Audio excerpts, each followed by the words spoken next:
diagnóstico, pero muy probablemente pueda ser que tengamos un sobrediagnóstico sobre el déficit de atención con hiperactividad. Y cuando les hablo del sobrediagnóstico es, nosotros encontramos lo que estamos buscando. Si estamos en un proceso de evaluación, tenemos al niño que está en la guardería, por ponerles, todavía estaba muy pequeño, donde en este proceso buscamos es un proceso más de socialización en las guarderías, pero el niño obviamente no puede permanecer tranquilo, no puede permanecer quieto durante un largo periodo de tiempo y demás, y para los profesores y las profesoras usualmente, pues es mucho mejor tener la posibilidad de que los niños se comporten como ellas quisieran que se comportaran. Entonces permanecieran más tiempo juiciosos, allí sentados, no alboroten mucho el salón, y eso lleva muchas veces que los mismos diagnósticos inicien por parte de los profesores y no por parte de los padres, considerando que algo pueda estar ocurriendo. Si esto se presenta, que usualmente se presenta de esta manera, ellos llegan a la consulta y la queja, que cuando uno les pregunta por qué asiste a la consulta, ¿cuál es esa queja? La queja es que mi hijo o mi hija es muy necio o necia. Solamente con esas palabras, casi que hay un alto porcentaje de probabilidad que el diagnóstico sea un trastorno por déficit de atención con hiperactividad. Pero el por qué se hace de esta manera, y es, si a mí me dicen que el niño es necio o necia, que lo está remitiendo desde el colegio, lo más probable es que como profesional no se haga hipótesis diagnóstica, sino que concluya que lo más seguro que se va a encontrar es un TDAH. Y si yo hipotetizo que lo que me voy a encontrar es un trastorno por déficit de atención con hiperactividad, tengamos la certeza que las preguntas que yo hago, la evaluación que yo haga está focalizada a corroborar la hipótesis que yo tengo. Por lo tanto, la conclusión es que el niño tiene un trastorno por déficit de atención con hiperactividad. Si bien hay una alta prevalencia en Colombia, nosotros realizamos un estudio de la prevalencia y es supremamente alta. Nosotros miramos que la prevalencia en otros países es alrededor del 3%, 5% para el déficit de atención con hiperactividad. En Colombia podemos estar hablando alrededor del 17%. Entonces, sigue la inquietud si de pronto lo que tenemos es un sobrediagnóstico. Pero voy a suponer que estamos haciendo un buen diagnóstico, entonces tenemos un niño que nace de unos padres con unos antecedentes, una carga genética importante, es un niño probablemente con un temperamento difícil, es un niño que tiene un trastorno por déficit de atención con hiperactividad. No estoy pensando en sobrediagnóstico, tiene un trastorno por déficit de atención, pero adicional a ello tiene un trastorno por negativismo desafiante. Será muy probable que cuando llegue a la adolescencia su diagnóstico sea un trastorno disocial de la conducta. Si encontramos a ese trastorno disocial de la conducta, sigue pasando el tiempo y nos podemos encontrar entonces como adulto un trastorno de la personalidad antisocial. Con eso no estoy diciendo que si los niños tienen un temperamento difícil, el diagnóstico final es un trastorno de personalidad antisocial, y no quiero que lo vayan a leer de esa manera, pero sí podemos revisar la literatura del trastorno de personalidad antisocial. Hablan de alrededor del 60% en su infancia presentaron un trastorno por déficit de atención con hiperactividad. De ahí la importancia de hacer unos buenos diagnósticos para poder hacer un buen proceso de intervención y un buen trabajo con los niños. Con respecto a los procesos de intervención, se habla de una intervención de tipo farmacológica o una intervención más de tipo social, psicológica. Cualquiera de ellas que hagamos será mejor que no hacer nada, cualquiera de ellas, pero con los resultados, con un buen diagnóstico, pues la que está en primera posibilidad pues será una farmacológica, seguida la psicológica y la social. Derrumbando muchos mitos que se puedan tener con el tratamiento farmacológico, pero termina siendo una de las primeras opciones con un muy buen diagnóstico que podamos tener.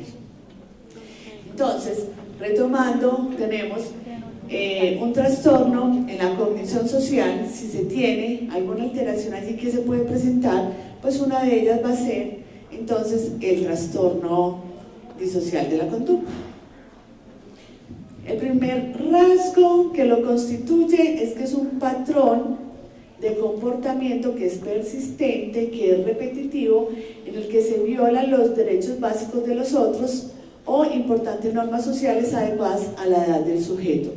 Con eso estamos diciendo, y es que cuando decimos violan los derechos básicos de los otros, es que como tiene una alteración en la cognición social, no tiene la capacidad de ponerse en la posición del otro. No hay, a nivel emocional, hay alteraciones, no logra dar cuenta de sus dificultades ni de las alteraciones emocionales en los demás. Por lo general, entonces, implica la participación consciente por parte del niño o adolescente en actos que involucran un conflicto con la norma social o con los códigos de convivencia que son implícitos en las relaciones de la sociedad. Por lo tanto, no se cumplen las normas y eso facilita que puedan infringir la norma socialmente aceptada. Para ellos no existe y además no genera ninguna emoción negativa que podamos considerar que pudiéramos intervenir o generar para evitar que en un futuro se pueda presentar. Tenemos entonces unas conductas que están asociadas al trastorno disocial de la conducta, y dentro de esas conductas pues vamos a encontrar una de ellas. De los primeros va a ser los comportamientos agresivos. Con ellos se hacen inicios de peleas, tienen facilidad para portar las armas, desarrollan actos crueles contra otras personas, contra los animales, robo con violencia, violaciones y homicidios. En la investigación que se hizo, cuando nosotros mirábamos cada uno de los síntomas que se pudieran presentar, en Colombia podemos considerar que en los jóvenes, los adolescentes con trastorno disocial de la conducta, en orden de aparición de todos ellos, los que menos se presentan van a ser las violaciones. En ellos, aquí, ¿vale? No quiere decir que no se haga, pero no es uno de los síntomas más frecuentes que ellos lo puedan presentar, pero el resto de ellos sí aparece con una mayor probabilidad. Entonces, tienen actos crueles contra las personas, contra los animales, no hay ningún sentimiento de culpa por el maltrato con los animales. Sin ningún inconveniente pueden poner el pollito en la licuadora y prender la licuadora y demás. Situaciones que generan mucho malestar, pues solamente de saber que eso se pueda presentar. Hay un comportamiento igualmente que no es agresivo, pero que hay un daño con la propiedad privada, no hay un daño a las personas, ocasionan incendios, rompen vidrios, dañan automóviles, hacen actividades vandálicas, hay un daño a la propiedad pública y privada en general. Dicen mentiras, intiman, falsifican, rompen compromisos en problemas o promesas para sacar provecho, roban o hacen robos a tiendas y violan las normas escolares, se vuelan de la clase, de las normas familiares, hay fugas, hay un ausentismo laboral en los mayores, hay una sexualización de la conducta, una ingesta de alcohol y drogas. Entonces vamos encontrando que hay una cantidad de conductas, de comportamientos que ellos puedan estar presentando y que finalmente podemos seguir pensando que obedece a una alteración en la cognición social. ¿De acuerdo? Entonces aquí tenemos la infracción a la norma, que es la que puede estar coherente, no paralela, con la alteración en la cognición social. ¿Qué vamos a empezar a encontrar nosotros en la infracción a esta norma? Nos encontramos unos déficits neuropsicológicos y con ellos hacemos unas evaluaciones. Aquí encontramos unas alteraciones, encontramos una alteración de la función frontal, ya lo escuchábamos ahora, una pobre planeación conductual, unas alteraciones en el procesamiento emocional y unos déficits en la cognición social. ¿Qué es lo que nosotros empezamos a encontrar? Y es que todos En los procesos de evaluación pues tenemos una batería de pruebas, consideremos las que están estandarizadas, que podemos considerar que tenemos unas pruebas neuropsicológicas estandarizadas, pero el problema yo no lo considero que esté en las pruebas, sino en que las pruebas realmente puedan medir lo que nosotros queremos que ellas midan.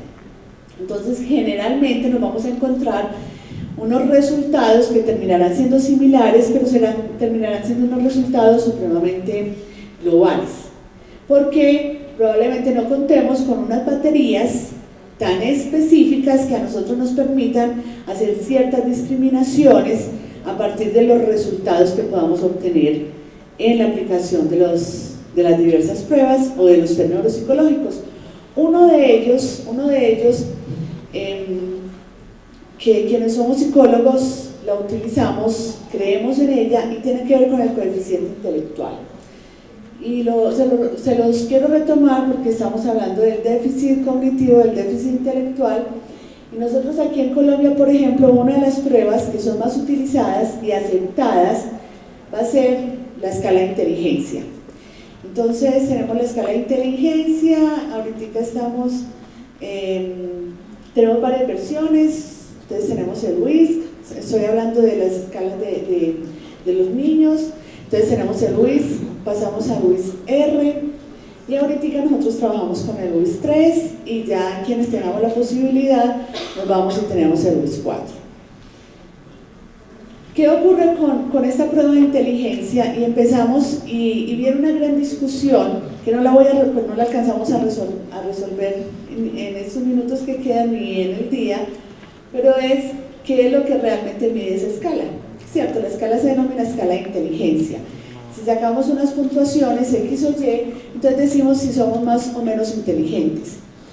Y aquí viene toda una discusión, porque cuando vamos a hacer un análisis de lo que mide esa escala, lo único que yo les puedo decir es que no mide inteligencia. Ella podrá medir otras cosas, pero no mide lo que nosotros vamos a denominar inteligencia.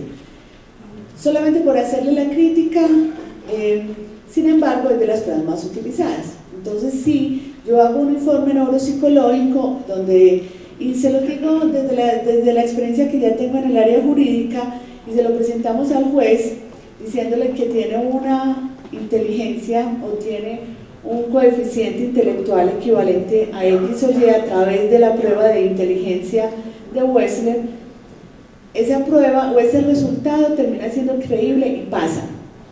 Pero yo sé que lo que ahí estoy evaluando no es inteligencia, lo que sí evalúa la prueba es la capacidad de rendimiento académico. Por lo tanto, ahorita en la mañana hablaban de cómo esos resultados que allí tenemos y que hay una alta asociación entre un coeficiente limítrofe, un coeficiente entre 70 y 85 que se asocia con la pobreza, pues probablemente no lo pudiera explicar porque tiene una baja puntuación, porque la prueba no está aplicando a las habilidades que desarrollan los niños de unas condiciones socioeconómicas bajas.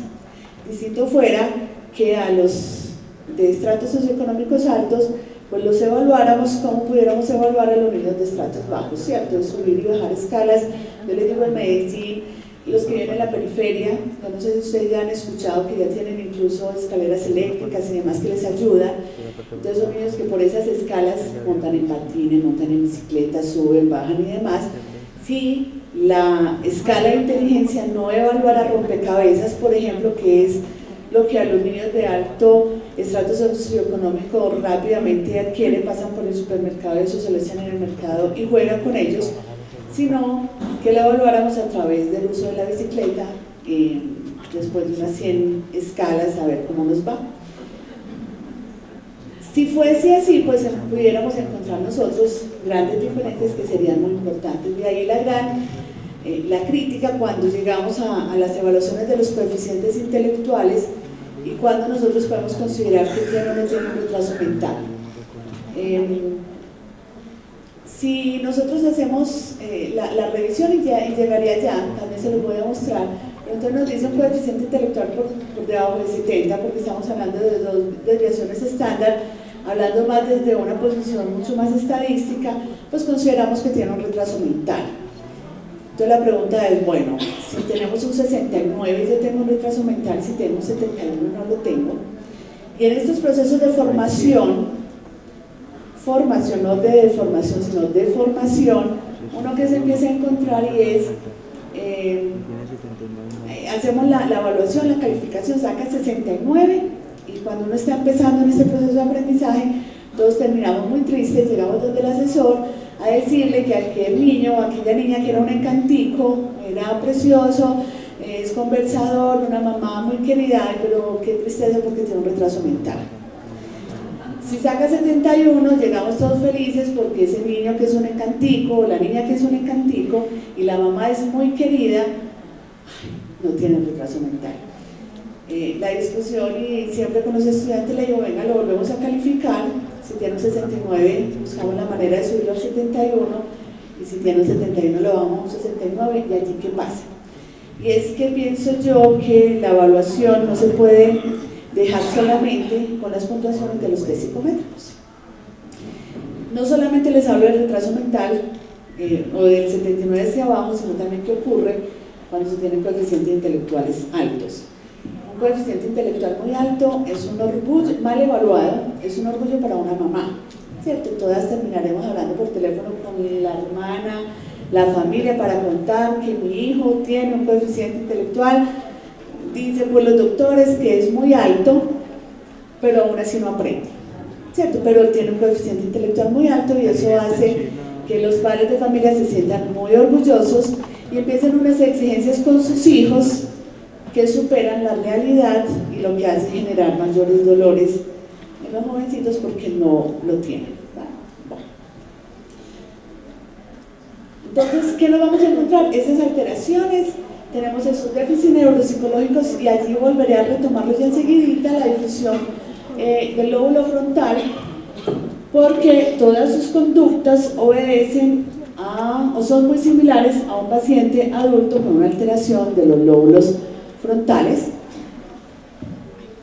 ¿Por qué es importante hacer todos estos estudios y poderlos tener en cuenta? Y es porque en Colombia nosotros tenemos una elevada prevalencia de comportamientos violentos, antisociales en relación con otros países. Y esta violencia no obedece exclusivamente a las FARC ni al ELN, las tenemos de manera individual, particular y vividas a diario. Si cogiéramos todo lo que ocurre en todos estos actos violentos por los grupos armados, podemos considerar en general que llegan a un 20% de todas las situaciones que se presentan, pero tenemos un 80% que no sabemos qué hacer con ellos, no sabemos cómo manejarlo, no sabemos cómo hacer los procesos de intervención, pero que allí están. Simplemente que vivimos en este país y tenemos una capacidad de adaptación. Entonces todos ya lo sabemos. Nuestra colega por allí en México, ella ya ahorita todo lo que vive, y yo que soy de Medellín, pues a ratos digo, uy, estarán viviendo lo que vivimos nosotros en los años 80 en la ciudad, en la que los niños, cuando se escuchaba una bomba más en diciembre, uno era arreglando el arbolito y ellos diciendo una bomba, y seguía la vida normal y nosotros haciendo los arreglos de Navidad.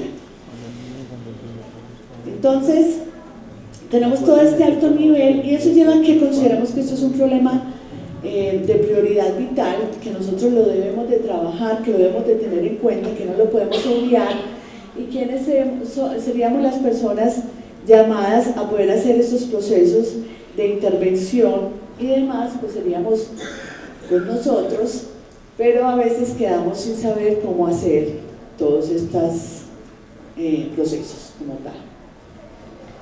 Todo comportamiento, son preguntas que uno se hace, que produce lesión o un daño a otros, es un acto agresivo, o solo aquel que busca directamente producir esa lesión o ese daño. Para nosotros dar esta respuesta, ¿quiénes